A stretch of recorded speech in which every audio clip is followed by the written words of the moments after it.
Il y a de nombreuses années, nommée Abuja, vivait une jeune femme nommée Nwakegu, mariée à Amadi. Ils eurent la chance d'avoir 2 enfants, un garçon et une fille. Nwakegu avait une sœur aînée, Chioma, mère célibataire d'un fils prénommé Tribuzo. Les 2 sœurs avaient grandi orphelines, dépendantes l'une de l'autre. Chioma prit sur elle d'élever Nwakegu, lui fournissant tout ce dont elle avait besoin jusqu'à ce qu'elle atteigne l'âge adulte et épouse Amadi. Nwakegu était une très belle femme, travailleuse et déterminée. Elle possède une boutique florissante, ouverte par son mari après son mariage. Nwakegu vend des produits surgelés comme du poisson frais, du poulet, de la dinde et d'autres produits. Elle s'en sortait très bien et avait beaucoup d'économies, mais un problème la rongeait. Elle était très radine. Si radine qu'elle pouvait porter un vêtement pendant des années sans en acheter un nouveau. Elle est convaincue que l'argent est fait pour être économisé et non dépensé. Amadi, son mari, en avait déjà assez de parler à Nwakegu pour la faire changer d'avis. Mais elle continuait à se montrer encore plus radine, non seulement envers elle-même, mais aussi envers son mari et ses enfants. Un matin, avant de partir au travail, Amadi eut envie d'une délicieuse soupe au melon. Alors qu'il donnait de l'argent à sa femme pour qu'elle lui prépare la soupe, à son retour du travail ce jour-là, Nwakegu lui servit son dîner. Mais alors qu'elle s'apprêtait à partir, Amadi la rappela. « Madame, revenez ici. N'oubliez-vous rien ?» demanda Amadi, l'air fâché. « Ah, ma chérie, je ne crois pas que j'oublie autre chose, » répondit-elle, l'air confus. « J'ai besoin de paille. Ma main attend de la paille. Donne-moi de la paille pour que je puisse boire cette soupe comme de l'eau. » Nwakegu, c'est quoi ton problème? Qu'est-ce qu'il y a maintenant, hein? Combien de tasses de graines de melon as-tu utilisées pour préparer cette soupe? Regarde comme elle est liquide, hein? Regarde la viande que tu aimes à servir, demanda Amadi en la soulevant. Attends, Nwakegu, ne me dis pas que c'est le poulet de ton magasin de surgelé qui est là depuis presque 6 mois maintenant, et que je t'ai demandé de jeter. Alors tu l'as ramené à la maison, demanda Amadi, l'air très en colère. Amadi, calme-toi. Qu'est-ce qui te fait rager? Écoute, je te le dis, dit Nwakegu, assise près de son mari, tu n'en croiras pas tes yeux. Ce qui s'est passé au marché aujourd'hui. Les choses sont si chères. J'ai dû faire un détour par le marché pour acheter ces graines de melon. Ça coûte très cher? Oh, j'avais prévu d'acheter 4 tasses de graines de melon. Mais le prix était trop élevé. Alors j'en ai acheté une seule tasse et j'ai dit qu'on se débrouillerait avec les enfants. Et pour le poulet, tu sais maintenant, je ne peux pas le jeter. Gaspiller de la nourriture est un péché aux yeux de Dieu. Mais moi, je ne peux pas gaspiller de nourriture. C'est pourquoi je l'ai ramenée à la maison pour qu'on la mange, dit Nwakegu en souriant. Cette soupe est mauvaise maintenant. Tu l'as trop diluée. Elle n'a plus de goût. Je t'ai donné assez d'argent ce matin, alors qu'en as-tu fait? Demanda Amadi en fronçant la sourcils. J'ai économisé le reste. Tu sais qu'il est important d'économiser, surtout pour les jours de pluie, répondit Nwakegu. Mais Amadi l'ignora cette fois-ci, emmenant ses enfants au restaurant ce soir-là, ils mangèrent à leur faim. Nwakegu ne s'en soucia même pas, emportant la soupe et la gardant au réfrigérateur. Un jour, Hébert, la fille de Nwakegu, qui était au lycée et allait obtenir son diplôme, alla trouver sa mère et lui dit qu'elle aurait besoin d'une très belle robe et d'une belle perruque pour son grand jour. « Maman, s'il te plaît, j'ai besoin d'argent pour m'acheter une belle robe, » supplia Hébert. « Mon bébé, calme-toi. Si je te donne cet argent maintenant, ils te rouleront au marché si tu y vas seul. Ne t'inquiète pas, on ira ensemble. Je t'aiderai à choisir de bons vêtements. » Répondit Nwakegu. Mais Hébert, connaissant l'avarice de sa mère, refusa son aide, mais Nwakegu insista pour qu'ils aillent ensemble. Le lendemain matin, très tôt, elle réveilla Hébert et lui dit de se préparer pour qu'elle puisse aller au marché. Hébert était perplexe, se demandant où elles allaient. Elle dit, « Maman, je croyais qu'on allait dans une boutique pour acheter la robe. »« Tais-toi, c'est ta gueule, quelle sale boutique. Tu veux que ces criminels abusent de leur prix et nous coupent le cou? On va acheter au marché, dit Nwakegu. Mais Hébert refusa de suivre sa mère, lui disant d'y aller seul. Nwakegu alla au marché acheter la robe et la perruque pour sa fille. Hébert, voyant sa mère rentrer à la maison, ne fut pas du tout enthousiaste, car elle savait de quoi sa mère Nwakegu était capable. Elle sortit une perruque et une robe et les tendit à Hébert en souriant. « Tu ne croiras pas comment je t'ai acheté cette magnifique robe. Je suis allé dans une friperie, mais elle est superbe. Tu verras comme j'ai transpiré à la recherche d'une belle robe pour toi, et de cette perruque que je t'ai achetée. Je me suis battu avec une dame qui essayait de me la prendre, prétendant l'avoir vue en premier. Dit Nwakegu, très fier d'elle. Hébert regarda la robe Meriamaka que sa mère lui avait achetée. La perruque n'avait rien d'extraordinaire. C'était tellement sale et emmêlé. Même un peigne ne pouvait pas le traverser. Hébert remercia sa mère à contre-cœur, les sourcils froncés. Mais au moment de partir, Nwakegu sortit une chaussure et la donna à Hébert, lui disant que c'était un cadeau surprise. Hébert ramassa les chaussures, l'air dégoûté, et entra dans la chambre de son frère pour pester. « Nana, regarde donc les bêtises que notre mère m'a achetées, » dit Hébert en sortant les objets. Nana ne put s'empêcher de rire, surtout en voyant les chaussures. Il rit jusqu'à en avoir les larmes aux yeux. « Mais qu'est-ce que c'est que ces chaussures, hein? Même notre grand-mère du village ne les porterait pas. La semelle est déjà usée et le cuir s'écaille déjà, » dit Nana en riant toujours. « Franchement, je ne comprends pas notre mère. Elle est si radine envers elle-même et même envers ses propres enfants. Regardez la perruque qu'elle s'attend à ce que je porte. Je pourrais littéralement l'utiliser pour laver nos casseroles. Elle est tellement résistante et sale. Regarde la robe Meriamaka qu'elle m'a achetée, dit Hébert en la soulevant. Nana continuait de rire, incapable de dire quoi que ce soit. Ce n'est pas drôle du tout. Ce n'est pas de l'économie, c'est juste de l'égoïsme et de la méchanceté. Maman ramène toujours de la viande avariée de son magasin de surgelés dès qu'elle est périmée. Est-ce vraiment convenable, hein? Elle sera malade et ne recevra même pas de médicaments, sauf si la maladie est sur le point de la tuer. C'est à ce moment-là qu'elle recevra un médicament. Je commence à me demander ce qui la ronge spirituellement, dit Hébert en quittant la chambre de son frère. Le lendemain matin, alors que Nwakegu se préparait à aller à son magasin, elle reçut un appel de son chauffeur, qui distribuait ses surgelés à ses clients, lui annonçant que le camion était en panne, qu'il devait le réparer et qu'il ne viendrait pas ce jour-là. Nwakegu était furieuse, car elle devait apporter du poulet congelé à ses clients ce jour-là, et elle en avait rapporté la veille. Amadi, son mari, qui écoutait sa conversation, lui demanda alors comment elle allait distribuer le poulet. Mais elle répondit, « Avec ma tête, bien sûr. Je n'ai pas de tête. Je vais tout mettre dans une bassine et l'apporter à Mamukwe. Attends, oh, si c'est le Mamukwe que je connais, ça veut dire que tu vas rouler pendant 1 heure avec cette lourde carcasse sur la tête. » Amadi demanda, l'air très choqué. « Oui, ce n'est pas grave, ou tu t'attends à ce que j'aille balancer mon argent à tous ces méchants chauffeurs dans cet Abuja. Ça n'arrivera pas, oh, jamais. Je préfère économiser cet argent, » répondit Nwakegu en s'habillant, en sortant et en portant la bassine sur sa tête. Son mari, Amadi, se tenait à côté d'elle, hochant la tête avec incrédulité. Quel genre de femme ai-je donc épousée? Celle-ci ne fait plus d'économie. Oh, c'est une pure punition. Regarde comme elle souffre sous ce soleil brûlant. Je suis sûr qu'avant son arrivée, ses viandes devaient être périmées. Je ne lui donnerai pas de chichi pour le transport, car même si je le lui donnais, elle ne prendrait pas de sac à main. Elle empochera plutôt l'argent et dira qu'elle le garde pour ses ancêtres, car le Nwakegu que je connais n'a jamais sorti d'argent pour réparer ou acheter quoi que ce soit dans cette maison, se dit Amadi en rentrant. L'avarice de Nwakegu ne s'est pas arrêtée, car elle estimait qu'il valait mieux économiser que dépenser. Elle portait ses cheveux pendant des mois et refusait de se laver les cheveux et de se les refaire, sauf si son mari lui donnait de l'argent. Elle restait dans sa boutique toute la journée, affamée, sans rien manger, car elle considérait qu'acheter de la nourriture était un gaspillage d'argent. Un jour, sa sœur Shoma lui rendit visite pour prendre de ses nouvelles. Alors qu'elle discutait, Shoma aperçut un réfrigérateur dans un coin et demanda à sa sœur si elle n'utilisait plus le congélateur. « Nwakegu, ce congélateur-là, on dirait que tu ne l'utilises plus. S'il te plaît, laisse-moi le ramener à la maison, » supplia Shoma. « Tu veux dire gratuitement? » demanda Nwakegu. « Comment ça, tu t'attends à ce que je paie ou quoi? » répondit Shoma, l'air choqué. « Oui, non. Tu sais combien ils vendent les réfrigérateurs d'occasion au marché? Il faut payer. » « Oh. Donne-moi au moins 100 000 Naira avant de les prendre, » répondit Nwakegu. « Comment peux-tu demander à ta sœur de payer pour un réfrigérateur que tu n'utilises plus? Ce n'est pas juste. Laisse-moi m'en occuper. Je n'ai pas 100 000 Naira à te donner.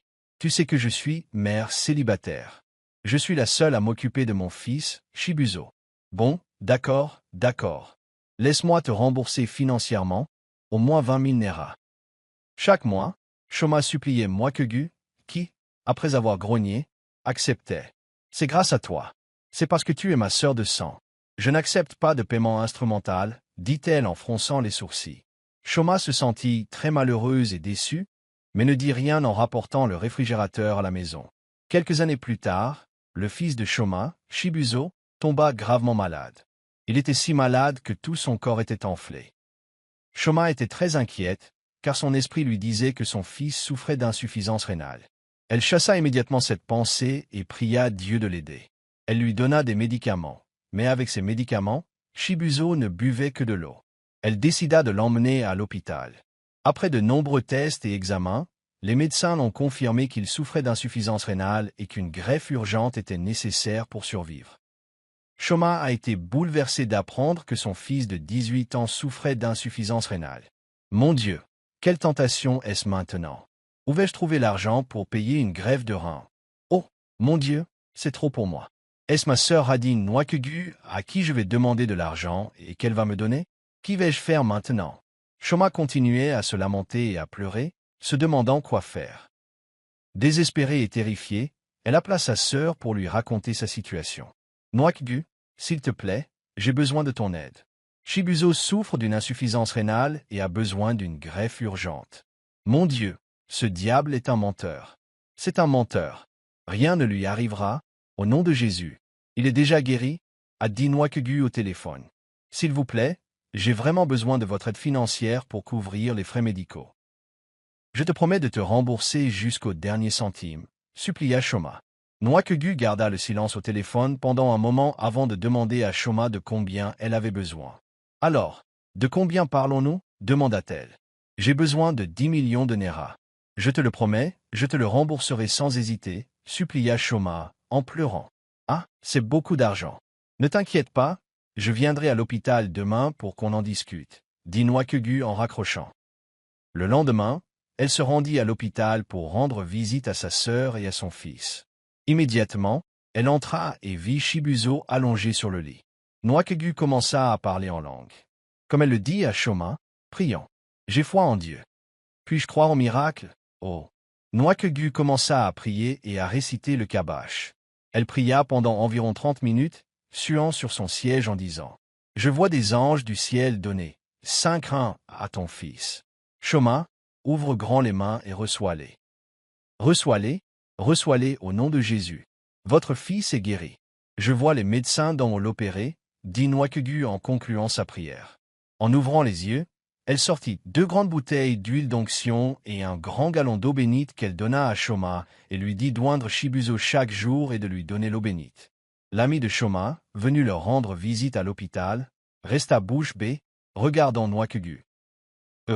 S'il te plaît, qu'en est-il de ce dont nous avons parlé au téléphone? Et l'argent?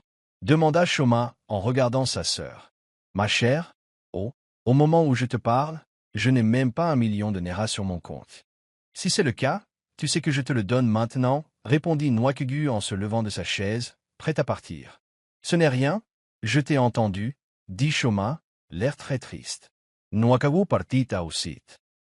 L'ami de Shoma, qui était assise là à regarder toute la scène, lui a alors dit « Ta sœur est vraiment quelqu'un d'exceptionnel. Comment peut-elle venir voir une personne malade et des fruits ordinaires qu'elle n'a pas achetés, et même de l'argent qu'elle ne t'a pas donné? Elle est juste venue ici pour faire du bruit. Ma chérie, tu l'as vu maintenant. Tu imagines que ma sœur m'a demandé de payer un réfrigérateur que j'avais vu chez elle et que je voulais prendre? C'est un mensonge, répondit l'ami de Shoma, l'air très surprise. Tu sais que je lui ai payé 100 000 Naira pour ce frigo? Ma sœur est tellement radine, même envers elle-même. Tu vois ces 10 millions de Naira qu'elle dit ne pas avoir, je parie qu'elle en a plus sur son compte. C'est la même personne que j'ai formée à l'école. Quand nos parents sont morts, nous laissant tous les deux, Shoma a dit, très triste. En fait, je suis tellement désemparé et effrayé. Je ne sais pas quoi faire si je perds mon fils. Calme-toi, d'accord? Il ne lui arrivera rien. Dieu ne permettra pas qu'il meure. Son ami la consola en lui tapotant les épaules. Les jours se sont transformés en semaines et l'état du fils de Shoma s'est aggravé. Malgré les supplications de Shoma et l'urgence de la situation, Nwakegu a refusé de l'aider. Elle a insisté sur le fait que Dieu fournirait miraculeusement un nouveau rein à Shibuzo. Shoma était très inquiète en voyant impuissante, son fils s'enfuir. Finalement, Shibuzo mourut, laissant Shoma dévasté et le cœur brisé. La douleur de la perte de son fils était amplifiée par le refus de sa propre sœur de l'aider alors qu'elle aurait pu lui sauver la vie. À cause de cela, elle détestait Nwakegu de toute son âme. Les années passèrent et Nwakegu poursuivit sa vie d'avarice. En fait, la situation s'aggrava. Mais le destin a toujours un tour de force. Un jour, Nwakegu se réveilla très mal. Elle était si malade qu'elle ne pouvait même pas aller à sa boutique, continuant à boire son eau bénite et à soindre le corps avec l'huile miraculeuse de son pasteur, espérant qu'elle guérirait. Mais elle ne l'a pas fait, car la maladie s'est aggravée. Son mari, Amadi, lui a proposé de l'emmener à l'hôpital, mais elle a refusé, prétextant un gaspillage d'argent. Après de nombreuses tentatives de persuasion de la part de son mari et de ses enfants, elle s'est finalement rendue à l'hôpital pour un contrôle. Après plusieurs consultations, le médecin lui a annoncé qu'elle souffrait de problèmes rénaux et qu'une greffe était nécessaire pour survivre et qu'il ne lui restait que 2 mois à vivre. Nwakegu n'en croyait pas ses oreilles et s'est mise à crier. Mes ennemis sont à l'œuvre. Mais le Dieu de mon pasteur est plus grand qu'eux. Je ne me ferai pas greffer un rein. Dieu me guérira. Oh, s'il te plaît, tais-toi. Aide-toi, Dieu t'aide. Je sais que c'est à cause de l'argent que nous voyons tout cela. Dit Amadi à Nwakegu, l'air très en colère. Non, ce n'est pas à cause de ça. J'ai juste peur de l'opération. C'est tout. Nwakegu répondit, l'air très inquiet. Une semaine plus tard, elle fut admise à l'hôpital, ne tenant même plus debout. Désespérée et effrayée, elle et son mari Amadi cherchèrent un donneur, en vain. Le temps pressait. En dernier recours, Nwakegu décida de demander de l'aide à sa sœur, une personne à qui elle avait fait du tort. Elle l'appela et la supplia de venir à l'hôpital. Shomo a refusé de lui rendre visite, même après avoir appris que sa sœur était très malade. Non, je t'en supplie. Nwakegu pleurait, les larmes aux yeux. S'il te plaît, aide-moi. Tu sais que tu es ma seule vraie sœur. J'ai vraiment besoin de ton aide. J'ai besoin d'un de tes reins. Un seul. S'il te plaît, je ferai tout ce que tu veux. Aide-moi. Je suis ta sœur. Asakrian Nwakegu. Shoma regarded Nwakegu. Son expression était indéchiffrable. Des souvenirs de son fils lui traversèrent l'esprit. Les nuits blanches, la douleur, l'impuissance. Elle se souvenait comment Nwakegu lui avait tourné le dos au moment où elle avait le plus besoin d'elle. Shoma regarda sa sœur et éclata de rire en lui disant « Tu veux mon rein? Tu n'as pas honte? Tu as le cran de m'appeler ici et de dire des bêtises. Nwakegu, tu as vu mon fils mourir dans mes bras. Je t'ai supplié de m'aider, mais tu as refusé. Maintenant, tu veux un de mes reins. Tu ne crois plus au miracle? On pourrait te donner un nouveau rein. En fait, avant ton réveil, les anges vont mettre 5 reins dans ton corps. » Dit Shoma en fronçant les sourcils. « S'il te plaît, Shoma, aide-moi. » Nwakegu applaudit. « D'accord, très bien. Pas de problème. Je te le donne. Mais ça te coûtera 20 millions de Nera. 20 millions quoi? Cria Nwakegu. Mais je n'ai pas cet argent, Shoma. S'il te plaît, je t'en supplie. Attends. Oh, tu t'attends à ce que je te donne mon rein gratuitement? Non, maintenant. Tu dois payer. Oh. Après tout, si tu trouves le donneur, tu le paieras, dit Shoma, l'air furieux, le visage dur. C'est le prix. Oh. À prendre ou à laisser. D'accord. Pas de problème. Je te donne l'argent, dit Nwakegu en pleurant, en demandant à Amadi, son mari, qui était là avec elle, les écoutant tous les deux sans dire un mot, de transférer les 20 millions de Nera à Shoma. Mais Amadi lui présenta des excuses, lui disant qu'il n'avait même pas 500 000 Nera sur son compte. Ah, comment ça? Tu n'as pas d'argent? Demanda Nwakegu en regardant son mari, surprise. Après l'avoir regardé un moment, elle lui montra sa carte pour qu'il puisse retirer de l'argent à un distributeur. Arrivé là-bas, Amadi fut surpris d'apprendre que sa femme avait 70 millions de Nera et refusait d'aider sa sœur Shoma lorsqu'elle en avait besoin. Il a ensuite transféré les 20 millions de Nera à Shoma, qui n'en croyait pas ses yeux. « Hein? Ma sœur a donc ce genre d'argent sur son compte et refuse de m'aider? Salut! Nwakegu, tu es vraiment méchant. Mais ne t'inquiète pas, je vais te donner une leçon. » Les jours passèrent et la date de l'opération arriva. Nwakegu attendait sa sœur Shoma, mais elle ne se présenta jamais. Et elle le rappela sans cesse de répondre. Au lieu de cela, elle était à la maison, savourant la soupe au poulet et au poivre qu'elle avait achetée, qu'elle accompagnait d'une bière fraîche. Elle chantait et s'amusait. Noix-que-Gu attendait, pleurant à l'hôpital, Choma, qui n'était jamais arrivé. Mais à la dernière minute, elle a eu beaucoup de chance. L'hôpital a trouvé le rein d'un autre donneur et elle a payé une somme considérable pour la greffe. Le rein a été un succès et, à sa sortie de l'hôpital et de retour chez elle, elle a repensé à tout ce qui s'était passé. Elle avait tellement honte d'appeler Choma pour lui demander de l'argent. Elle comprenait maintenant les conséquences de son avarice. Elle avait perdu la confiance et l'amour de sa sœur. Elle avait appris la dure leçon. À partir de ce jour, elle a cessé d'être radine et a même donné aux gens avant qu'ils ne le demandent. Salut les amis, nous voici arrivés au bout de cette histoire. J'espère que vous l'avez appréciée et que vous en avez tiré des leçons. Merci beaucoup d'avoir regardé jusqu'au bout. J'apprécie vraiment. J'aimerais connaître votre avis sur cette histoire. Pensez-vous que Noix-que-Gu mérite ce que Choma lui a fait? Dites-le moi dans les commentaires. Si vous n'êtes pas encore abonné, abonnez-vous gratuitement.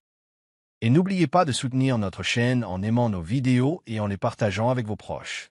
Merci beaucoup d'être passé. À bientôt pour notre prochain article. À bientôt.